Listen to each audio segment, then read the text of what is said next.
Unlike conventional project procurement, unsolicited proposals, or USPs, are project proposals initiated by the private sector without any explicit request or tender from the government. A USP framework is needed to ensure that USPs don't bypass government procurement and anti-corruption measures. For example, Progress Construction Company in Rivertopia sees an opportunity to build a highway between Rivertopia and Mountania. The company proceeds to conduct the feasibility and other required studies, and on its own initiative, submits a proposal to the Rivertopia government. Rivertopia, if permitted by its laws, considers whether to pursue the proposal. USPs provide a chance for the private sector to uncover a viable business opportunity and present a project that the government perhaps hasn't considered. A USP could also be an indication of broader private sector interest in a project. However, there have been limited successful USP projects globally. Governments considering USPs often face public skepticism or skepticism from other private sector interests. Specifically, USPs can raise concerns about self-dealing or corruption.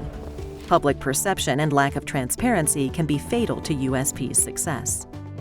Many governments believe that USPs can be a fast track to delivering on procurement or infrastructure needs. But when done right, USPs take just as long as a normal procurement process. In establishing a USP framework, governments should consider the following. 1. Government priorities. Does the project address a clear need in line with strategic priorities? Is it redundant? Does it meet the same objectives of a project already planned? 2.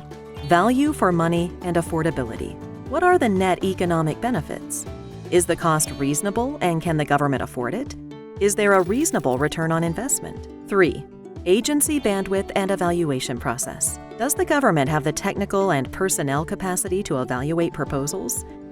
Should the government set up parameters for when and what to accept? 4.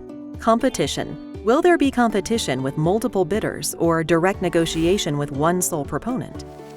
If there is a competition, will the government award preference points or other incentives to the project proponent? A clearly defined USP framework is important for any government developing PPPs.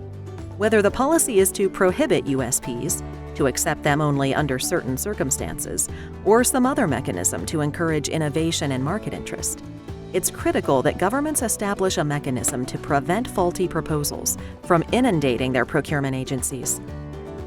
Thank you for watching.